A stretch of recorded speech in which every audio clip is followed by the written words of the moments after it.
like where they Really? were talking about like how like Biden, like when he came in, like a lot of the support came because he was not Trump. And so it was like people were excited, okay, we're getting not Trump now. But they're saying that now that it's been like 100 days or whatever, now it's like kind of slowly like, okay, we got not Trump, but now we have this Joe Biden guy, and who is Joe Biden? What does he stand Right. for? And what's actually going on? And oh, I don't like this thing about him. Like what? Like why is he in office?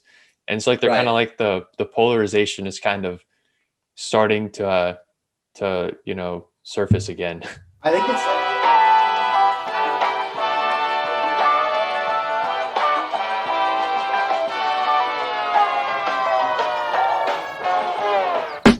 And we're recording. All right, what's up, everyone? Welcome to episode number 20 of the Winston Boys podcast, exploring wealth, science, and wisdom through philosophical debates. My name is Kush. and my name is Alex. And today we're going to be talking about we're going to start off with exam ethics, and then we're going to kind of add a little bit from there. um, yeah, so I think that final exams are coming up for most college students, and a lot of schools are kind of there seems to be a lot of lack of consensus. For instance, Wake isn't using like Respondus and stuff, but like I know State is, and a lot of other like schools are mandating that students install all the software that like takes over your computer and then like tracks your eye movements, right, and stuff like that. And so that people don't cheat on their exams, presumably. So I don't know, Kush. What do you make of all this? I think you have more direct experience than I do. Yeah, or I mean, I don't have any experience with the eye tracking stuff, dude. It seems like like if someone's making that and like college students want to cheat, like my guess would, I don't know. I mean, I don't know if you feel the same way, but my guess is that there's a demand out there for someone to make a product that kind of like beats the whole eye tracking exams. So I'm sure there's got to be something on the market that you can download that tricks that software into like thinking you're not cheating. You know Let's what I just mean? say from some friends I have at other schools that it doesn't take much to fool it. Okay. Like Yeah, I that like doesn't Wake doesn't surprise me. use that, but like I've heard from people that like if you just like tape up sheets behind your computer and just look over your computer, like it's fine. Like there's ways to get around it. It's just trying to enforce it, but it doesn't really like necessarily bulletproof. And what if you don't have a camera? Like what if I it's mean, at like, this point, I feel like you should have a camera. They're not expensive. yeah, but like If you're able how to does afford the, college, you can afford a camera. yeah, Plus, almost but all of it's, the almost everyone's laptop has a webcam now, and most people use a webcam. So, like, you know, I don't yeah, know. I mean they do, but then I've also like, like I mean just like what if you don't? Like what does the professor do then? It's like, I don't like I said. I think at that point you might as well ask, what if you don't have internet service? And it's like, well, I guess you're shit out of luck, but like yeah. But it's go to the library and ask if they have a webcam you can use. I have no idea. I yeah. think No, Wake but provided actually webcams to I did people. have a professor that took that into account last semester. Oh, really? Like I had a music professor who was like, if you have unstable or if you have Wi-Fi issues, like put your name down on this list and you don't have to be in the exam room with your camera on. So even though I'm right above my Wi-Fi router, I said I put some like, maybe I shouldn't be incriminating myself, but I put some like BS down. I was like unstable Wi-Fi. I was Hey, like, man, you never know. It happens sometimes. It happens sometimes. yeah, Yeah, I mean, here's what I think, right? I mean, academic integrity is important, right? Otherwise, like we're paying all this money for a degree and it's meaningless, right? Like it definitely yeah. is. Like if you can get through the degree without learning anything because you can cheat your way through the exams effectively, like that means that the college is not doing their job, right? And the professor isn't doing their job. Um, and I think there's just education in general, right? Anytime there's credentials, educational credentials, there has to be trust, right? I mean, you have to trust that if I pass quantum physics 2, fingers crossed, which I'm doing Yeah. fine in it right now, but I've got my quantum 2 exam coming up, and presumably, if I do well on that, then that means I understand the material involved in basic quantum physics at an undergraduate level, right? And if my professor's done his job, right? And otherwise, otherwise, if I don't have any idea and I get into the workplace and I have no idea what's going on, like, they should be like, yo, Dr. Tannhauser, what's going on, dude? How did you teach this class? You know what I mean? Because this guy has no clue. um, Yeah. but at the same Well, time, yeah, I guess. Sorry, go ahead. no, no, no. Sorry, I didn't mean to interrupt you. Yeah, I was just gonna say at the same time, like it seems like there have to be enforceable rules. You know what I mean? I don't know. Yeah. Yeah. No, it's and two, like the other thing there is like there are professors though that have like because we're in a remote environment where it's so easy to cheat, they have like modified their exams, like made them harder, changed the time limits and stuff like that because they're assuming people will cheat, but then they put systems in place to try to stop people from cheating. And so though it's like it gives an unfair advantage to the people who understand how to cheat or like have the means to cheat. Like for example, I know like one of my professors, and it's funny because he's like my algorithms and analysis professor. So he's like a background in like systems and cybersecurity and all this stuff. Hmm.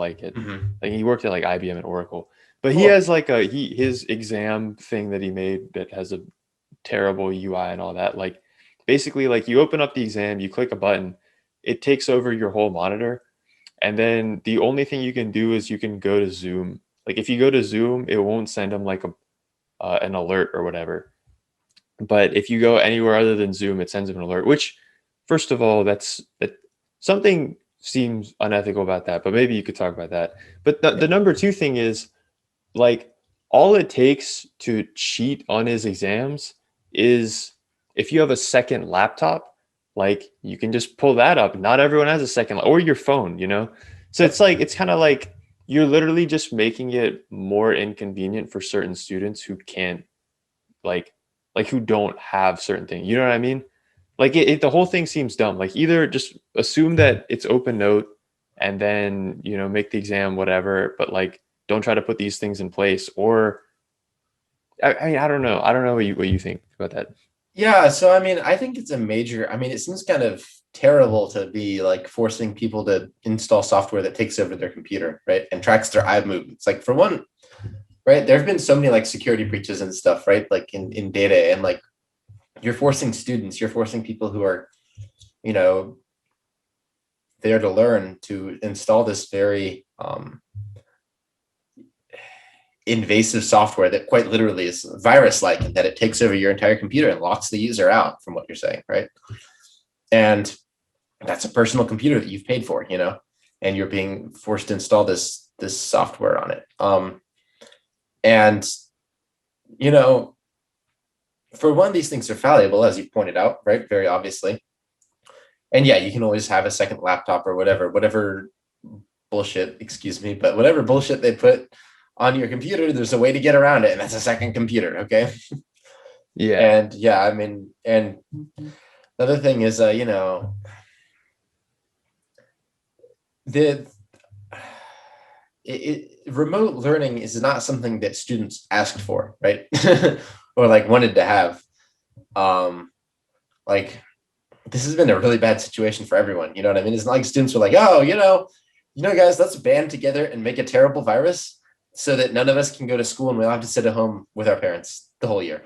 Right. That's like the reality for a lot of students, right? No matter what our home, some people like, I mean, that already really exaggerates, inequality and stuff, right? Because what if your parents are assholes? You know what I mean? Like, or what if your domestic situation is terrible, right? Maybe you're, I don't know. What if someone has, two alcoholic parents who are like rip roaring drunk while they're taking an exam? What are you gonna do? It's not your fault, like, and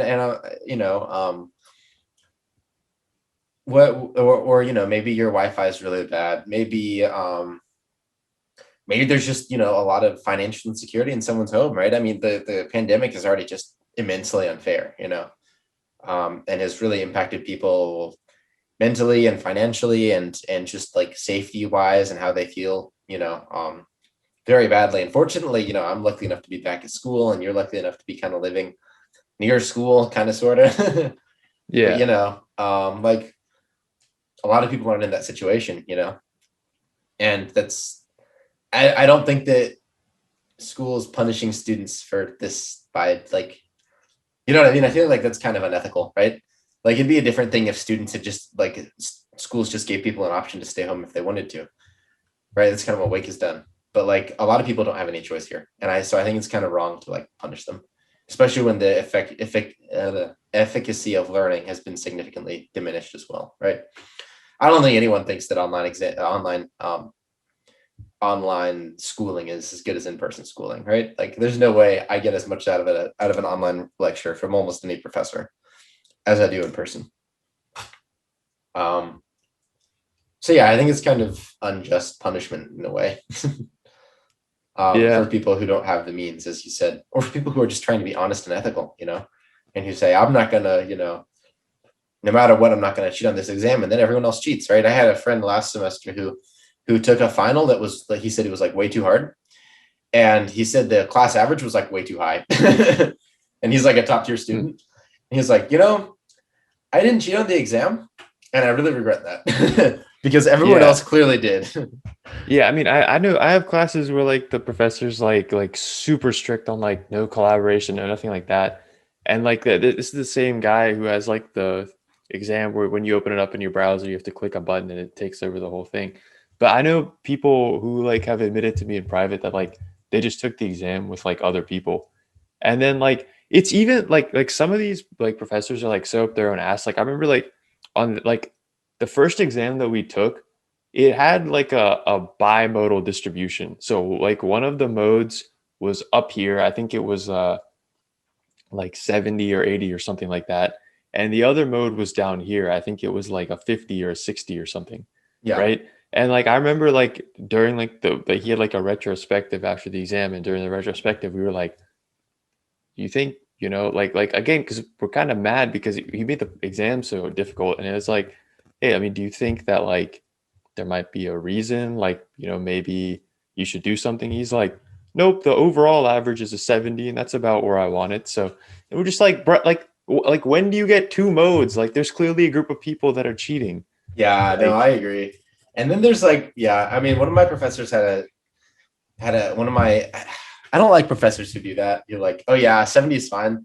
Like the average for one of my exams, like one of my midterms was a 68. And the professor was like, yeah, that's fine. I'm like, dude, like a 68's like bad. yeah, Like no one wants to get a 68 on their exam, but that's the average. And they're like, come on, like, I don't know. That's a whole yeah, different issue of like just grade deflation. But yeah, I mean, independently of that, yeah, clearly some people are not being ethical about it. I want to say that, like, I don't know. I think that working together on exams is pretty clearly wrong. But I mean, like, because you're not demonstrating your own ability. But yeah, I feel like there are very much reasonable ways to have like rules that are enforceable, that aren't like totally ineffective and are just a free for all. Whoever has like the smartest study partners is going to do it, right? And at the same time, like, you know, you just don't need to have all these ethical issues here. Like for instance, one of my professors, and I really like this idea, he has everyone in a separate breakout room, and he just pops in every 5 or so minutes unannounced into your breakout room and asks if you have any questions, right? Every 5 to 15 minutes, depending, right? yeah, Now you have to be unmuted and with your video on the whole time. Now what that does, I think this is ingenious. This professor's just all around great. But because what it means is if you have your mic on and your microphone on and you're looking at the exam, you can't see him pop into your breakout room. It happens in like a second. So if you're like cheating with someone, he's going to hear you cheating, right? If you're like looking through your textbook, yeah, he's not going to watch you the whole time. But if you're like looking through your textbook, looking for a formula, and he pops in, you're fucked, right? He's just going to give you a 0. And he made that pretty clear. And at the same time, right, like he's not doing like some sort of draconian method or like measure or something. He's just like, popping in. Oh, hey, man, hey, Alex, how's it going? Do you have any questions? How's the exam going? He's really friendly about it, right? But at the same time, he's like, he can monitor everyone's video and audio at random intervals. So it's like really daunting, like no one's going to cheat on that. Who's going to risk that? You know what I mean? Because if me and my buddy take the exam together, I'm like, hey, buddy, what's the exam for, what'd you get for number D? Or sorry, number D, number 6, number D, and, the professor's listening. He's going to be like, excuse me, yeah. Looks like so you and so you're all in like individual like breakout Right. rooms. Exactly. So we don't like have noise or anything, right? Like there's never that one guy who like forgets to mute himself and is sitting outside, so like the wind is blowing. Yeah. Yeah, That's really actually, annoying. I have a side note because I mean Yeah, we're literally like I think at best we're 15 minutes in. I didn't start timing this till like a little bit later, so I have 11 minutes. I think we're It like seems like 17 we're minutes. kind of Yeah, we're grasping for stuff to talk about. So I have a side note that maybe will yeah, go add for it. something. I think too like this is kind of interesting because it's like I think it's interesting that like school like what it's teaching you. I'm trying to think about how I want to say this. Like for people who like want to be entrepreneurs, it's like school doesn't really like school teaches you how to be the opposite of that. Like I think school's like set up to like teach you how to be an employee because it's interesting that like we're talking about like cheating and stuff in this way because like obviously the reason cheating is bad with school and all that is because like you're there to learn, right? So if you Mhm. cheat, it's like hey, you're not learning or you're not uh testing yourself on how to learn, but like it's like in like the real world and like maybe this doesn't even apply to entrepreneurship. This could apply to just anything. It's like you basically like in the real world it's like you can't do anything on your own. Like anytime like it's crunch time, anytime you're in like the position where you're being tested, like you always have to do it with other people. And like it's kind of interesting. Like I know like Robert Kiyosaki like talked about this. I think I saw it in a video or something one time. But like he talked about how like he gets like a lot of these people who are like who do super well in school and like they get that like ingrained in their head, like don't cheat. And he's like in their minds, it's like when they like what that ends up doing to them is like they never ask for help or they never try to collaborate with other people because like in their mind like that makes them weak, that makes them stupid, like oh I needed someone else to like help me do this thing where I was like being tested or like I needed like I needed someone to like help walk me through this and like it makes them seem like it makes them feel inferior, whereas like in reality like if you want to have like any level of success you need to do it with other people, including the times you're being tested, like including the times where you're giving a pitch, including the times where like even if you're an employee, like where your manager comes and gives you something and you need to go and ask 10 other people, hey, what would you do with this, like Yeah. including the times you're being tested, like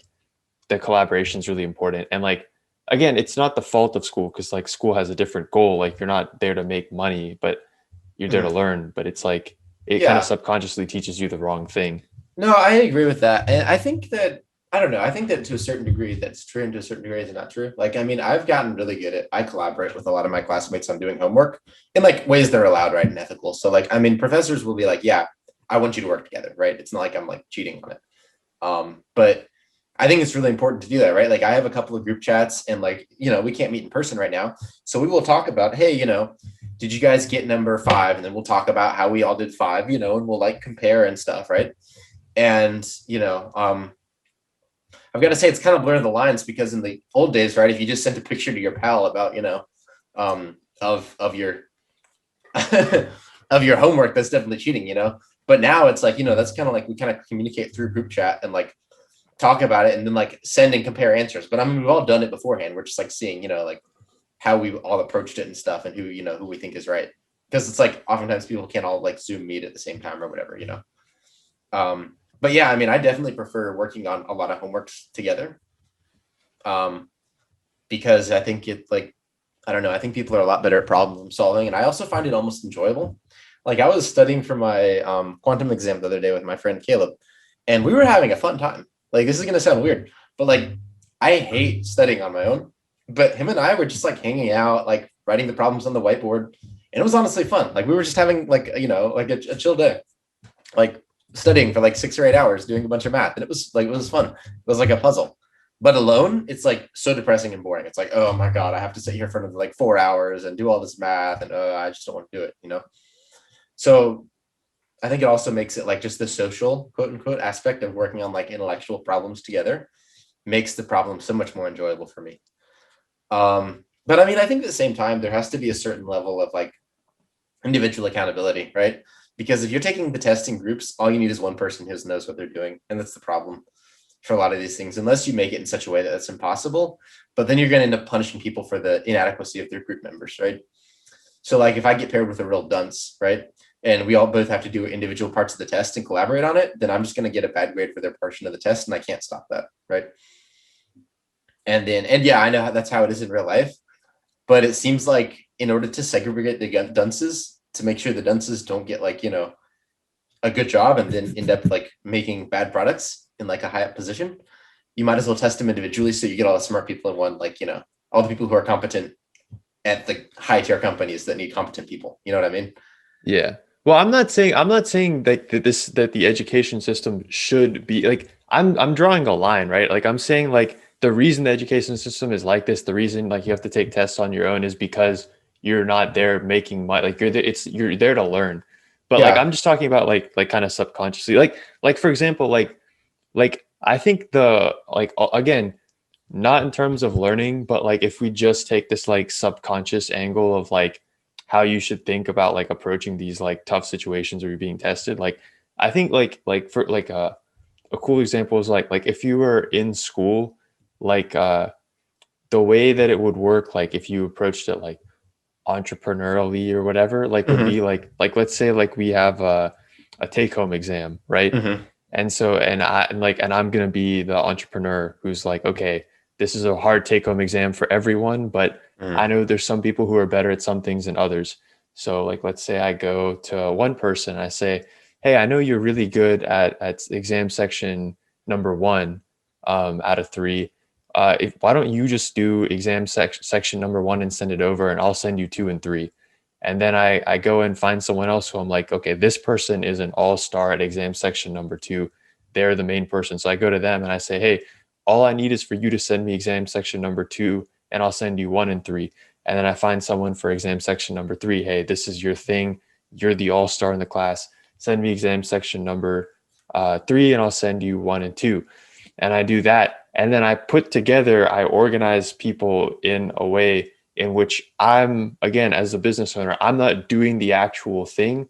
I'm not doing like the actual grunt work that's there to be done. My value is in organizing all of this, which is how being an entrepreneur works in the real world. Like you put together the deals, and then basically like this group of people, this group of four people, Mm-hmm. like gets like an incredibly high grade on this exam Mm-hmm. because everyone was, I don't know what the fuck just happened behind me.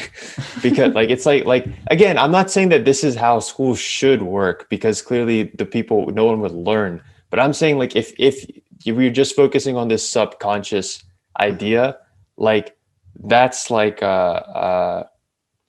that's like I don't know. Is it making sense what I'm saying? Like No, it makes subconsciously, sense. like It that makes would sense. teach you how business and all that stuff works. Yeah, I understand. I think that um the only issue I kind of have with that is, yeah, I understand that's how business works, but at the same time, I think that at least in like my sort of field, everyone kind of gets their hands dirty. Like in physics, the people who are at the top of the project are usually doing the most work, right? And this is different than in business, right? Because in business you have like a manager, right? But like, for instance, my research mentor is like the associate dean or something of a couple of departments. Okay, he's like the head. He's like one of the top few people at Wake, like administration wise. But he does so much work on his research project. He has like a few $1 million grant for this crazy optics research project I'm helping out with. And it's not like he just like delegates the work.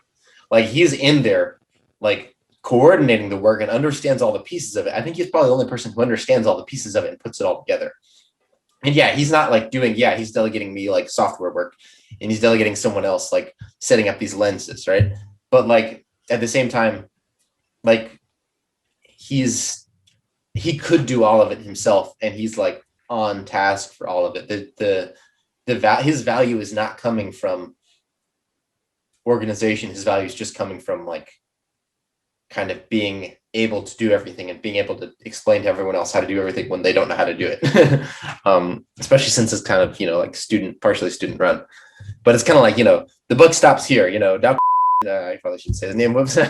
you know, Yeah, I can beep it out. um, but like if there's a problem with the project, if Alex has a problem, if another guy has a problem, then they come to him, he handles it. You know what I mean? And I think that in this sort of system that you're talking about, right? I mean, he just got that way from being a brilliant guy doing decades of research and having decades of experience. But right, like the sort of thing you're talking about, where like someone just thrives as the organizer for a group of people taking an exam or whatever, collaborating to do well in a class, doesn't necessarily give that sort of skill set, right? Because if I'm the collaborator, I don't have to do the exam. I don't have to know anything on the exam. I just have to know who's good at what in the class. Yeah. That means I'm going to be a really crappy physicist one day. Yeah. Well, I mean, so there's a balance with all this, right? So I'm talking about like a pure entrepreneur, like someone who's just trying, like when we had that episode and I drew the quadrant, someone who's in that business owner quadrant where as a human, like a human was only able to produce $4, but somehow they're able to make six. And how are they able to do that? And like it's through what I explained. But Yeah. like like I think everything has a balance, right? Like you're not going to have a lot of people who are super far over, like only super far over on the entrepreneur side and not on the expert side. Like everyone is somewhere on the spectrum. So like, I mean, you can even look at like some examples of like I have examples in business just because like all these people have like they're just like my superstars. But like someone like Steve Jobs is like a commonly used one, right? Like he didn't just sit down and build like the iPhone or whatever. I mean, he had a background in electrical engineering. He knew about that. He's one of the greatest designers. Like I think or he's one of the greatest design thinking minds, not designers, because that would be an expert. He's one of the Right. greatest design thinking minds, right? But in reality, there's like a team of hundreds of probably like thousands, tens of thousands. I don't know how many people worked on the iPhone, but at the end of the day, we give Steve Jobs the credit. Like he's still the one who is up on the stage. He gets the credit for making the iPhone. So it's like there's a balance. It's on a spectrum, and it's Yeah. similar for Elon Musk. Like Elon Musk himself is probably not nearly as brilliant as the physicists who work at like SpaceX, but like he knows enough physics. Like he knows enough that like we give him credit for being this like super genius who like he is making like these like Falcon rockets, and like he's the one who had like did all this innovation and stuff. Where like as in reality, like his main role there is to be an organizer. You know what I mean? Yeah. No, I get it. I mean, I would say like, yeah, I think that's a little bit of a different situation than in school, though. I don't think that's applicable because, like, for instance, in my case, I'm not training to be Elon Musk. I'm training to be one of the physicists, right? Who's working on the rocket. And that's kind of what I want to do is I want to create Yeah. actual value. I don't want to harness other people's value and help like conglomerate it, right? I want to be the one creating the value, the research value on like the fundamental level, right? I want to be the researcher, not the researcher advisory board or whatever. Okay. The CEO, whatever you want to call it. And like for someone, and you need those people. Like if everyone just goes if everyone's trained like Elon Musk, we're gonna have a bunch of people telling each other what to do and no one to actually do it. Okay. Like Yeah. let's be perfectly clear, right? Like CEOs and stuff and management position, like they coordinate values and they're very important. And without them, you have nothing. Don't get me wrong, but they don't create the value. And if someone doesn't know how to do the project, it doesn't matter how much great organization and vision and administration you have. You need the person who actually knows how to, compute the integrals and, solve for the quantum perturbations and figure all that stuff out. Okay. Like otherwise you don't have a rocket. Okay. You have a management team, you have a bureaucracy.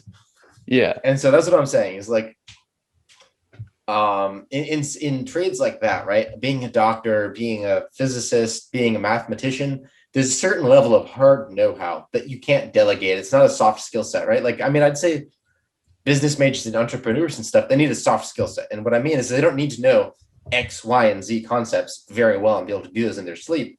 They need to be able to, effectively do these tasks in whatever way works for them, right?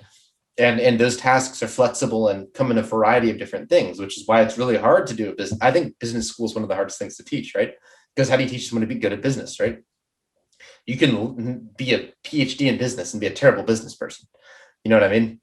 Like, I think Yeah. it's right. And at the same time, if you get to become a physics PhD, you're probably going to be fine at it, right? Even if you're kind of like not good at the qualitative aspects, as long as you're good enough at the quantitative parts, you can kind of balance that out, right? But I think business people are more qualitative, right? They need to have all these, so as such, yeah, maybe that I think your approach is more centered around that sort of, um, you know, I think it makes more sense in that sort of field, but in something that's like a hard science, as in, at a certain point at the end of the day, you just have to be able to do this thing specifically, right? Yeah. I don't know. But I'll add on to that too, because like I see what you're saying, like Mhm. and I totally get it, but it's like it's still kind of like on the spectrum though, right? Where like let's say like on one end, like your whole role is like being an organizer, and on the other end, like the whole role is just being an expert who like knows everything. Like Mhm. everyone is still on the spectrum somewhere. It's just like you're kind of saying like, hey, like what if I want to be further over on this side? You know what Yeah. I mean? And it's like it's one of those things where like I just feel like you have to have like a certain realization that like no individual person is individually brilliant enough to like accomplish anything great on their own. And that's what I'm kind of saying with school is like with school, like a lot of times, when you're the kid who's getting good grades and stuff like that, you kind of feel like, hey, like if I start like reaching out, if I start like collaborating, or like if I start like needing help or whatever, like I don't know if I like if I basically like if I like cheat on a test or whatever, right? Like it makes me stupid, or it makes me weak or whatever. And like I mean in reality you shouldn't cheat on your test because that's a whole separate thing. That's like the whole point of school is to learn, not to make money. But like subconsciously like what it's teaching you is like, hey, like I need to be individually brilliant, and if I'm not individually brilliant, it makes me weak, it makes me dumb, it makes me less valuable. And like what I'm kind of trying to say is that like there is nobody on the face of the planet who's individually brilliant. Like if there's like a problem that someone brings up to you, like it doesn't matter like how brilliant you think you are, like bringing that problem up to like the 10 people who are closest to you who are also experts in the field, and even just saying something like, hey, what do you think about this? The person that does that is going to be much more successful than the person who thinks that they're like the most intelligent person to ever live on the planet, and they can go sit in a room somewhere by themselves and just figure out this whole thing. Oh yeah, You know no, what I mean? absolutely. Absolutely. And I don't think that, I mean, if there's one thing I can say about physics, it's humbling, right? I mean, it's difficult, and you're going to do badly on things sometimes, and you're not going to understand what's going on most of the time until you really put some work into it. And even then, you may not understand at the end. You might just have to, say, okay, well, I know how to do this. I don't know why it does it, but like I understand how to do the problem. You know what I mean? I've had some of those before where I'm like, I don't know what's going on, but I know how to do it. Yeah. um, so yeah, I mean, but I totally agree. I mean, yeah, no one should be alone, and think that they're, no man is an island, so to speak. But I don't think that necessarily having closed book tests makes people think they're islands either. I think that to a certain degree, I don't know that that's a fair assessment. You know what I mean?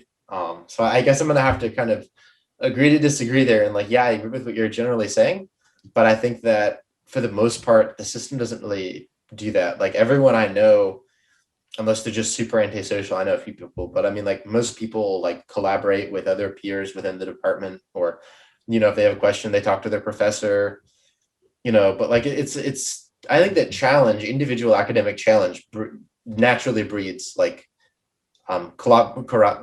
corroboration and collaboration, because otherwise, like, how do you know you're doing it right? Anyway, but maybe we can kind of move on here. Yeah, we're Um, we're like 30 minutes in, so I was yeah, about to let's say the let's same move on thing. a little bit here.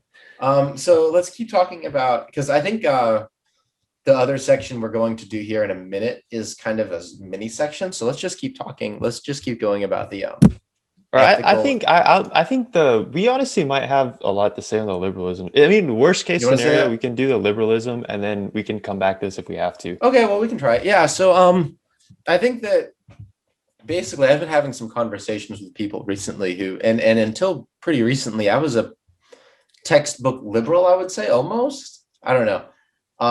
Maybe not totally textbook. I guess I'm probably too religious to be a textbook liberal. I don't know. Maybe, I don't know.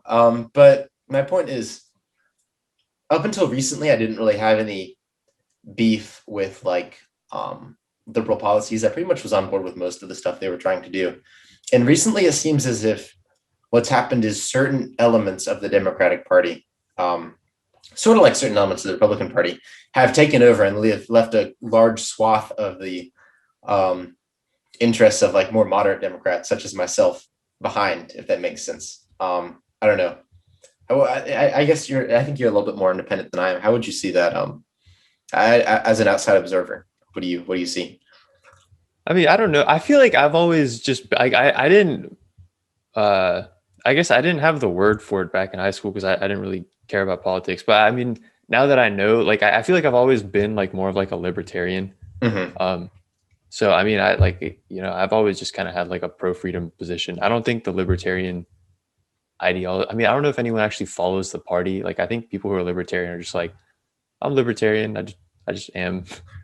Like, I I think don't that think there are that. kind of two kinds of libertarians. There are people who know what libertarian means, which I mean, basically, my understanding is you do what you want to do, and there's minimal Yeah, small regulation, right? small government, like Right, really like small government. tiny. I mean, do you think, for instance, do you think roads should be public works and stuff like that in parks, or do you think that should be privatized somehow? I think if the opportunity presents itself, like if there's companies willing to do it, like the Boring Company, like Elon Musk's or whatever, Mm-hmm. like I think that we should let them do it because they're going to do a much better job at it than any government could, because they have the right incentives. Like, government's just like, I mean, dude, like you look at a place like LA where people pay taxes like through like their nose or whatever the saying is, and like there's still like people still complain about how there's like potholes everywhere, like no one fixes them. Like, if you have a company and like you're paying the company to drive on the roads or whatever, and there's a pothole, like you're gonna be pissed. Like, they better fix that. You know what I mean? I mean, a quick thing problem there. It's a natural monopoly, right?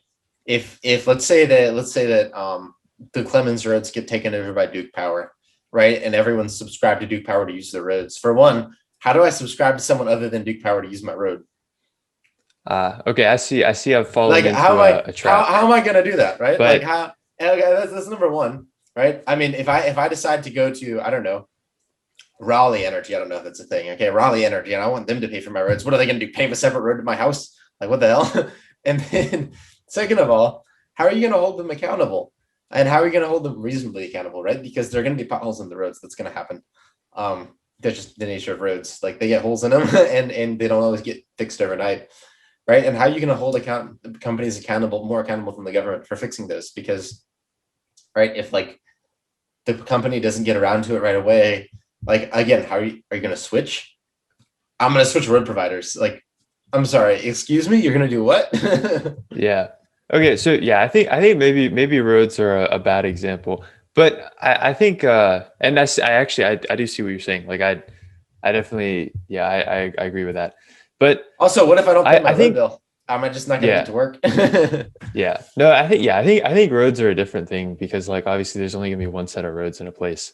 But I guess what I'm saying is, like, I just don't like the incentive structure in the government. Like, I don't just like that, like there's like a big pile of money and then it gets spent on what people. I mean, there's definitely, like, I would hope that they're looking at data. I'm sure they're looking at data, but it ends up getting spent in a way where, like, it's kind of like this is a good idea, so let's do it. And there's not the pressure of like, hey, like, we have limited money, we have limited resources, we have limited time, so we need to find the most efficient No, way to yeah, I do this. totally agree with that. The only thing is, I think that's the only way to go about certain things, because otherwise you end up like a privatized incentive, and that doesn't work. Like, for instance, for roads, like there's no incentive for companies to build good roads or build roads that are accessible to everyone. You'd end up with a vast inequality. I mean, rich neighborhoods would have nice roads, and poor neighborhoods wouldn't have roads, right? Like, look, who's going to build the road to Haynes in the Haynes neighborhood? The old Haynes neighborhood, not the new one. I don't even know where the new one is. Yeah. Would you want Well, to be the yeah, again, company I, building I that think road? I think that example for I think like Yeah. this example for like companies owning roads, I think is a bad example. Well, for But instance, I'm that's the same thing about healthcare too, though, right? I mean, if you think about like healthcare and privatizing healthcare care totally, right? As in, like, you don't have to take, people in the emergency room if they're dying, if they don't have healthcare coverage, right? You have to pay for everything. You're going to end up with Mhm. things in, like in the UK, where they have Like the ultra rich people have super nice hospitals. Everyone else uses like, I mean, that's because they have public healthcare. But like imagine the healthcare for like the Haynes Middle School area, right? Like, are they gonna have a nice shiny hospital? No. They may not even have a doctor, right? Because like who's gonna go work? Why would they work there when they can work in Clemens? It would vastly exaggerate racial and economic inequalities, right? Because like a lot of people just wouldn't be able to shell out the money necessary, right, to have top tier healthcare or healthcare at all for that matter, right? It'd be a Yeah. disaster. So certain things like that, I'm going to push back against libertarianism on. But overall, I don't have. I mean, overall, I don't have a huge problem with it. I think that the general notion that people can do what they want as long as it doesn't impose a burden upon society is a pretty good one. How about that? Yeah. And the burden of proof is on society to prove that there's a burden on them, right? Now, if there's a burden on society because someone's doing something at the same time, I think that you can shut it down pretty quickly. Thus, the whole masking requirement justification, right? It's a burden on society if you don't wear a mask, so you need to wear a mask. You know what I mean? Things like that. But yeah, so kind of, I guess, can we go back to the general discussion? Did that kind of Yeah, I mean, wrap up I that think little side note? it was Okay. just like we just had like Yeah, a yeah, little yeah. side note, but Yeah, I'm yeah. sure Okay, we okay. I just we're want to just make having sure a you didn't want to say conversation. anything else. Yeah, Okay, yeah. So, yeah, yeah, I mean, but I guess what's kind of alienated me somewhat from the Democratic Party is like the increased emphasis on, um, and I mean this in a non-racial way, an increased emphasis on minority interests. And I don't mean like Black people interests. I mean like minority groups within the Democratic Party. So for instance, if you like follow the headlines, right, I would bet that there is probably, for instance, way more emphasis in the Democratic Party right now, or at least like on my Instagram feed, right? Democratic activists, whatever that means, protest more over Black Lives Matter, which is the unjust killing of maybe a few dozen individuals at most per year. Okay. Like just based on the statistics, right? There are only a few hundred Black people killed by police every year. And less than that are probably killed unjustly, right? I mean, presumably some percentages, police performing their duty in the interest of the public good, right? But there's way more protests over that than there is about, for instance, climate change, right? And climate change affects every American, right? Whereas this other thing affects a small percentage of a minority, right? And similarly, right, that doesn't mean it's not a worthy goal, right? But you would just expect that other things would also be getting attention, right? Similarly, right, you have things like transgender rights and and this is on both sides, right? You have one side that's so dedicated to shutting down transgenderism without making any great arguments against it for how it harms society or something, okay? And they're making all these, they're passing all these, like the North Carolina bathroom bill, right? Like, what was the point? I don't know what that accomplished for anyone, except for making some people uncomfortable, right? But like, there's been so much backlash to it, right? It's like the Democratic Party is so focused on things like that, right? Which bathroom do people get to use, that it's ignoring issues that actually matter to me, right? And not just to me, right? But I mean to the majority of other people, right? Things that actually affect people, right? So like, honestly, right? The shooting of George Floyd was a tragedy, but what impacted the nation was the reaction to it, right? That in and of itself wasn't like, oh my God, the nation's going to fall apart because of that, right? What is going to cause billions, trillions of dollars in damage, right? And vastly impact millions of people directly is climate change. You see what I'm saying? Like that sort of thing alienates me as a voter and as a political activist, whatever that means, right? Because like there's no, it's identity politics, right? It's like this issue is flashy and makes people upset, so we're going to focus on it, but we're not focusing on what's statistically important. We're not, like, I think that in the post-Trump void, Democrats have a great opportunity to become the party of facts and reason, right? Where they just kind of do like, right? Trump's over there having some sort of culture war, like tweeting, the gay Muslim agenda, whatever he's scared of, okay? The Mexicans, whatever, okay? But like, and Democrats can just be like, well, we need to do something about climate change. We need to do something about economic inequality, right? This is what the numbers say. We should follow the numbers, right? we should all wear our masks outside, like Biden's done with COVID, right? Biden's done a great job with COVID because he's just following the numbers. He's just being, like Spock-like about it. That's what they should have done. But instead, we're focusing on all these little issues that are not necessarily as important, and neglecting some of the bigger issues to a large degree. I don't know. Yeah. Sorry, I kind of went on a rant there, but No, that's fine. That's actually they were talking about that on the news yesterday, actually, oh, like where they really? were talking about like how like Biden, like when he came in, like a lot of the support came because he was not Trump. And so it was like people were excited, okay, we're getting not Trump now. But they're saying that now that it's been like 100 days or whatever, now it's like kind of slowly like, okay, we got not Trump, but now we have this Joe Biden guy, and who is Joe Biden? What does he stand Right. for? And what's actually going on? And oh, I don't like this thing about him. Like what? Like why is he in office? And it's like they're kind Right. of like the polarization is kind of starting to surface again. I think it's inter-party or intra-party. Excuse me. It's intra-party polarization, where like and Biden's kind of in a tough spot, right? Because you have things like people like AOC, right? And AOC is just kind of out there, right? And then you have people like me who are like, if it makes any difference, right? I'm a heterosexual white male living in like, middle class America, like not really super affected by a lot of the hot button issues, and at the same time, it greatly concerned about things again like climate change, like economic inequality that impact the general population as a whole, right? So you've got like Biden's kind of squished between like me and like AOC, you know what I mean? and Yeah. and people who are like personally feel afflicted by police violence, for instance. Okay, whereas me, I don't really personally feel afflicted by that, right? And so I'm sympathetic to him in that regard, for sure. Yeah, and I think that his identity crisis is the result of a larger identity crisis within the Democratic Party, right? If that makes sense. Yeah. And it's also like the other thing there too is like I know like he kind of promised that he was going to be like this like bridge between like Republicans and Democrats, Mm-hmm. and it sounded like really nice on paper, but like what's happening now is that like the Democrats are pissed off that he's not liberal enough, and the Republicans are pissed off that hey, you said you were going to be conservative, but now you're not conservative. What is this?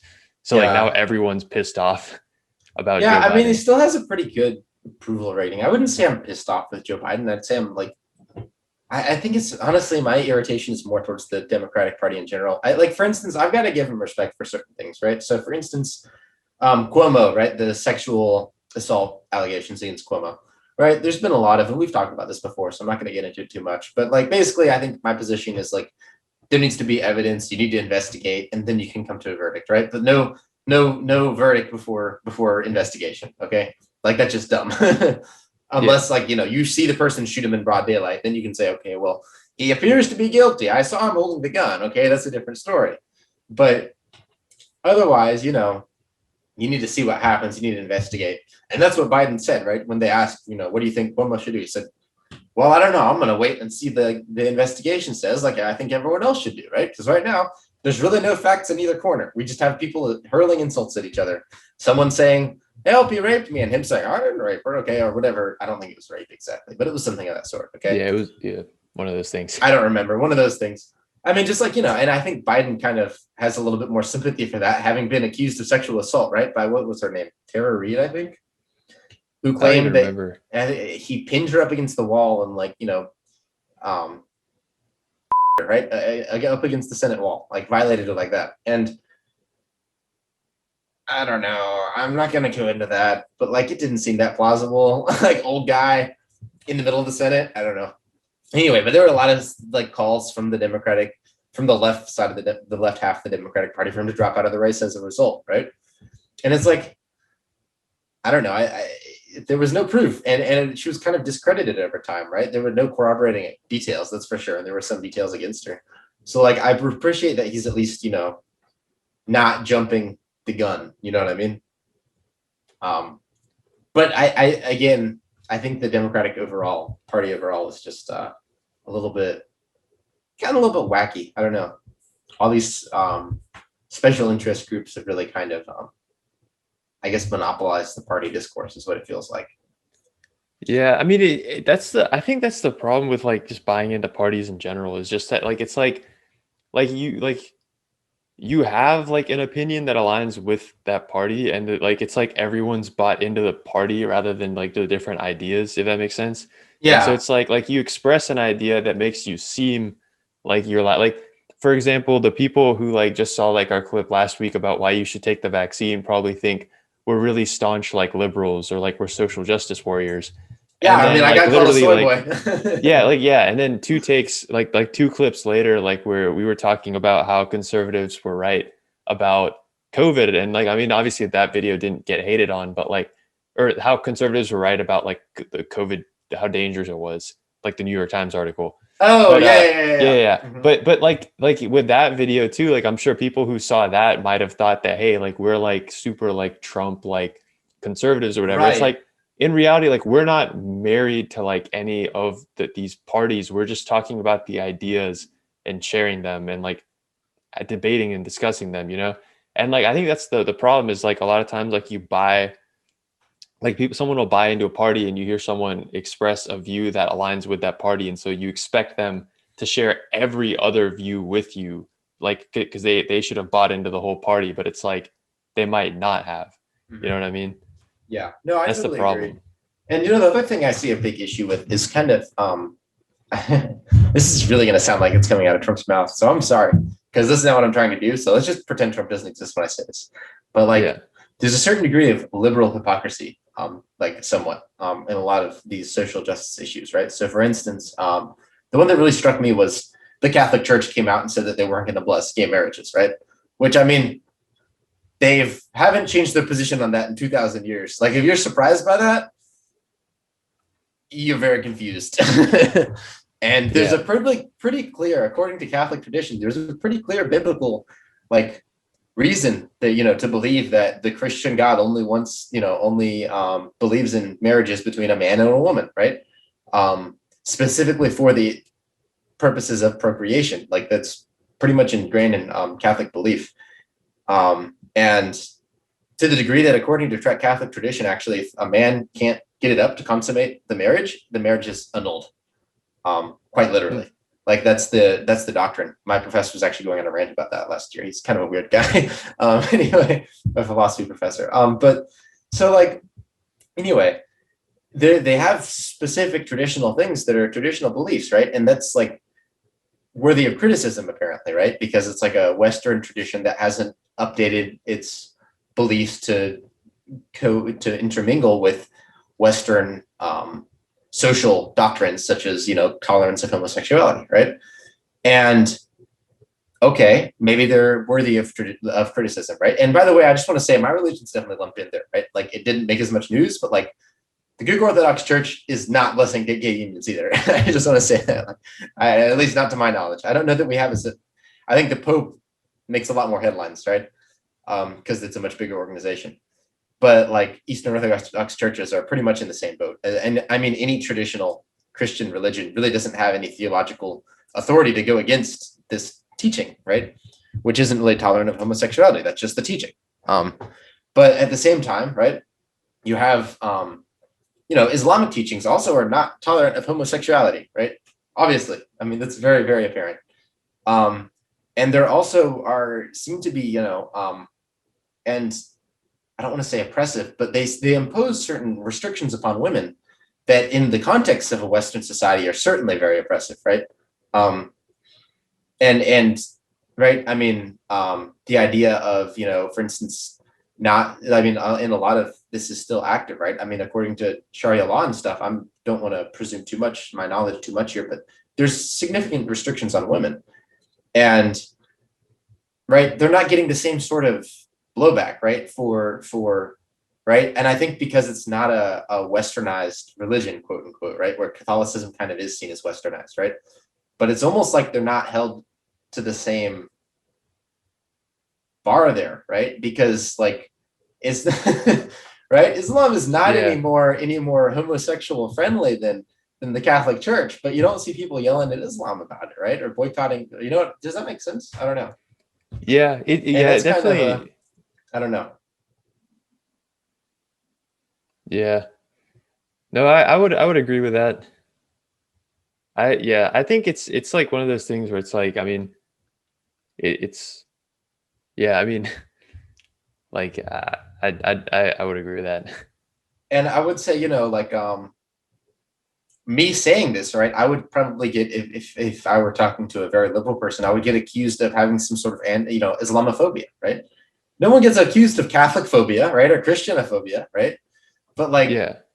if I'm saying, like, oh well, the Islamic teaching doesn't appear to say this, right? Like, somehow I'm going to be, I'm not privileged. I'm not at liberty to talk about those things in the same way, right? Whereas if someone criticizes the Catholic Church, no one's going to say, oh well, you're being racist towards people with Catholic heritage, or you're like where if I say something negative about Islam, right? I don't think that the teaching of jihad is a great teaching because it enables you to declare war on other people for the explicit purpose of spreading your faith, and I think that's dangerous, right?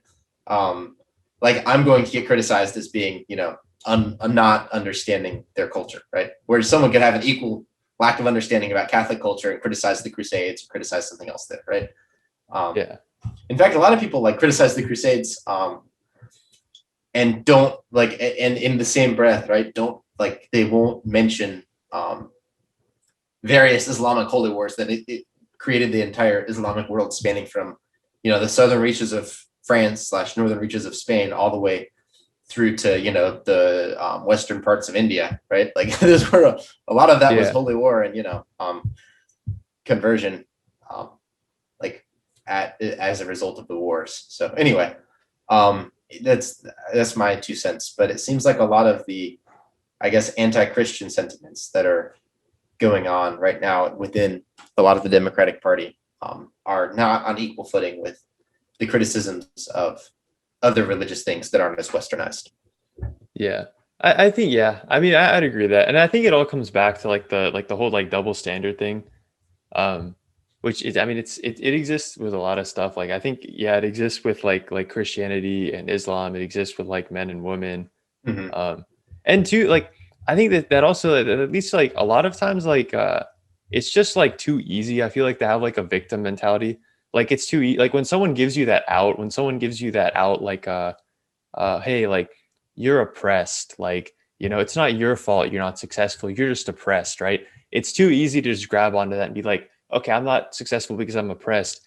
Not, it's not like and then you kind of like let go of this whole idea that, hey, like maybe the reason I'm not successful right now is because I'm not putting in the hours. It's like, no, I'm not successful because I'm You're oppressed, a you know what I victim. mean? You're an inevitable victim of some sort of system, and that can be true sometimes. But I'll tell you. I'll tell you a real quick aside, and then we'll probably wrap it up here. But Yeah, I think we, so we can go for like a good 7 family more friend of minutes. mine, a good family friend of my anyway, I'm not going to give too many details in case they see this, but like basically they live off of um food stamps, and their parents pay for everything of theirs, right? And they're not like a 30-year-old kid, they're like my mom's age, and they blame their disadvantage on systemic racism. They have college degrees, but they're not going for jobs that are like relevant, and they're like, right, and they don't like do anything to earn a living. Does that make sense? But at the same Yeah. time, they're also blaming, um they're victimizing themselves and saying that, oh, this is because I'm black, right? And while there may be certain examples of where, I don't know this person's life story, I know, but like maybe there are certain examples of, oh, this is an instance where things were unfair because you were black, or this is a disadvantage you have because of systematic racism in America. But this person has had plenty of opportunities, has college degrees, could go get a good job, and actively chooses not to, and to kind of like mope around in despair about it, right? And live off their parents, you know what I mean? Like way, way, way, like 30 years past the time you should be living off your parents, okay? And you know what I mean? Like that's not, I can tell you definitively, like this person's issue is not stemming primarily from systematic racism. It's a personal issue. You know what I mean? Like Yeah. the this person did not grow up poor. This person, is still being provided for by their parents because they're like their parents, they're privileged enough to have kind parents who are willing to do that and able to do that for them. You know what I mean? Um, like that's a very different situation than someone who you see what I'm saying? So this victimhood thing is not necessarily doing people favors, I think, in a lot of these Yeah, I think situations. it's just made it's like it's either a result of and or I think to like both degrees, it's like a result of and it's made people just like really weak. And like I know like there's a guy like named David Goggins who's like one of these like self-help guys. But I know Mhm. like he had like a thing where like he talks about like it's honestly so easy to be extraordinary today because like the only thing you really need to be extraordinary, just because ordinary has fallen to such low lows, is like Mhm. you just have to be willing to do stuff that you don't want to do. Like you just have to, you literally just have to be willing to like not buy into like that hippie crap of like, oh, I just live this fairy tale life and everyone's nice to me and everyone Yeah, only yeah, says yeah. compliments and I only do things I enjoy. He's like all it takes to be extraordinary is to put your head down and just do things that you Or don't sometimes like to unpleasant. do. Yeah, no, I agree. Yeah. Yeah. Anyway, do you have any closing remarks there on this issue? I don't know. I'm kind of petered out myself. Yeah. I don't Um, know. I'm thinking I'm trying to think if we get like one more take before yeah, we sure. finish. Um, Literally just one. so let me think. I'm trying to fill like three more minutes just because Yeah, I'm yeah, like I'm sure. thinking for TikTok, I'm like, Yeah, yeah, yeah. No, I got you. So let's think about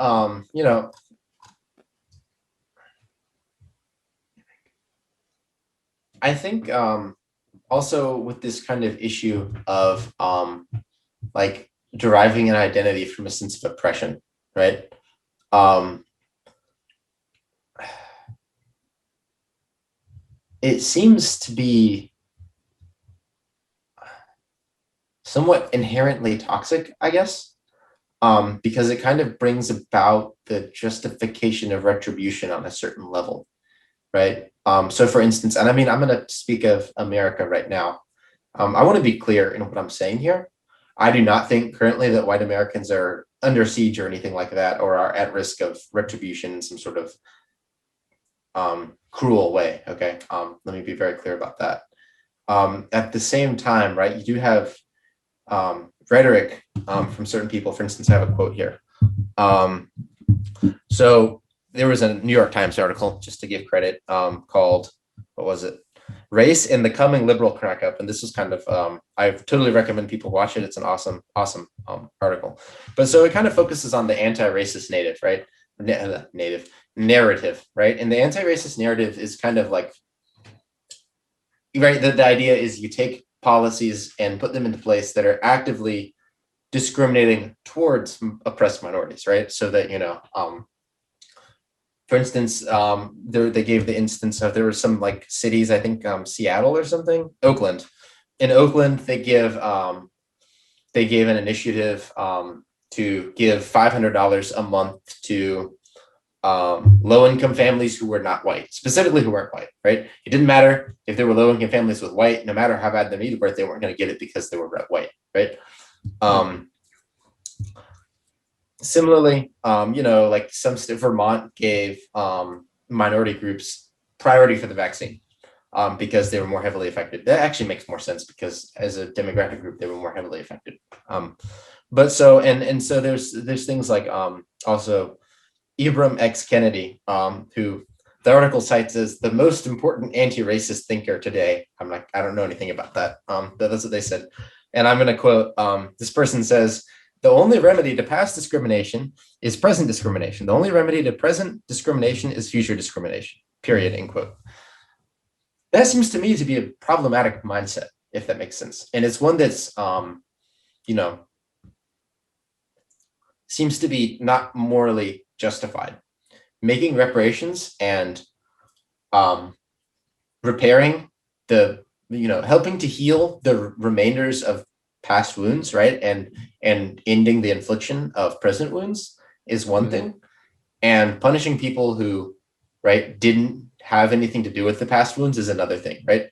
And there are two things here, right? For one, like let's take me for instance, right?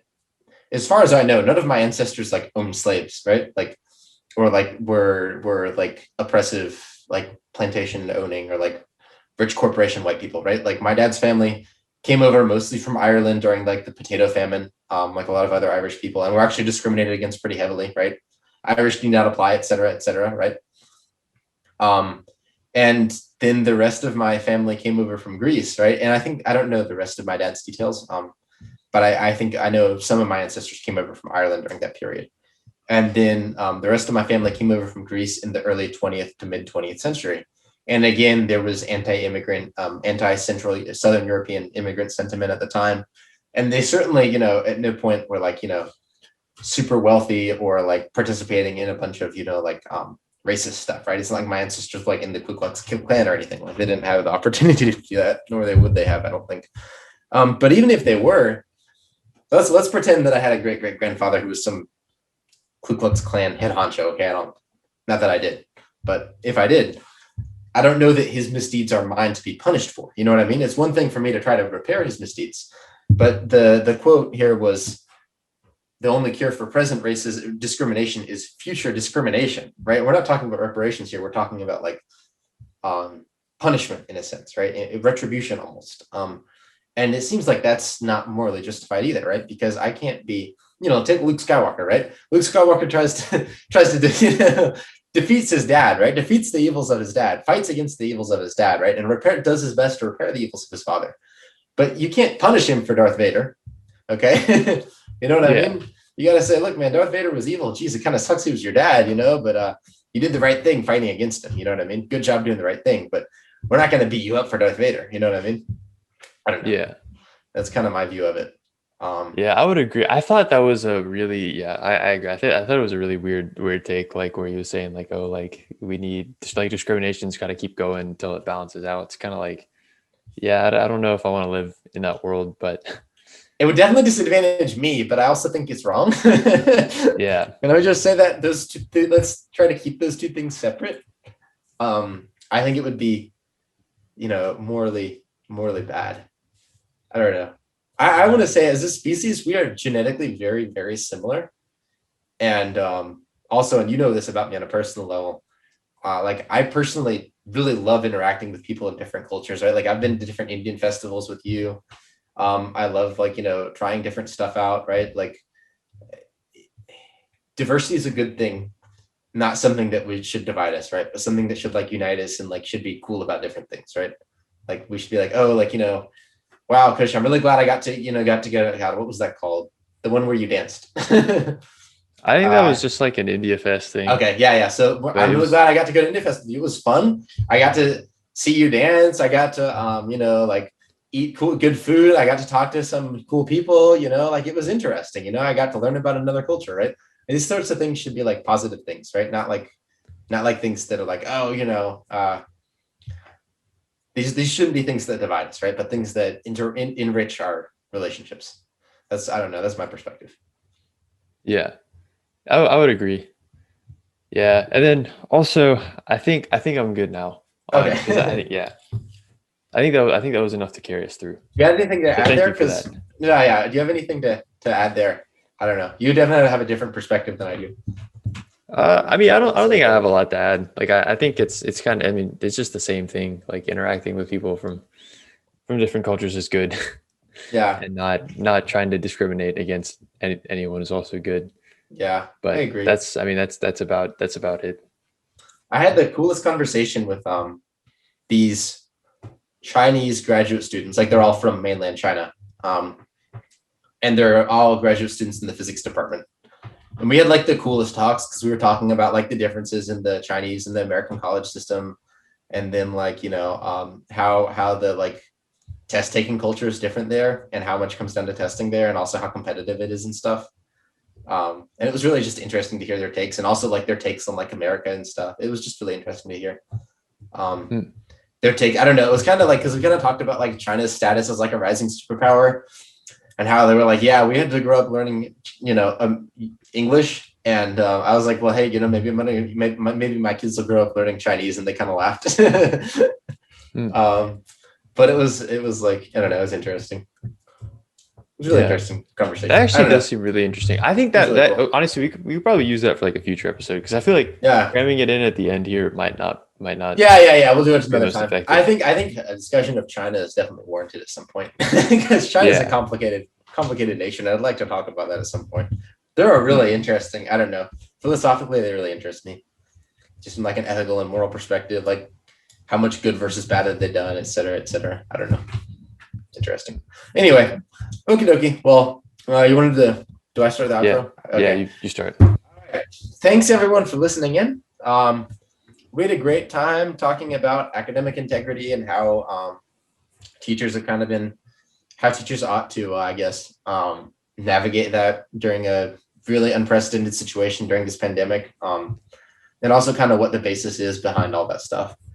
And then we also just kind of rambled about various liberal Yeah, issues. like the whole like liberalism thing and stuff. The anti-liberal, as I've called it in previous episodes, the anti-liberal liberalism, where it's like, anti-racism, stuff like that.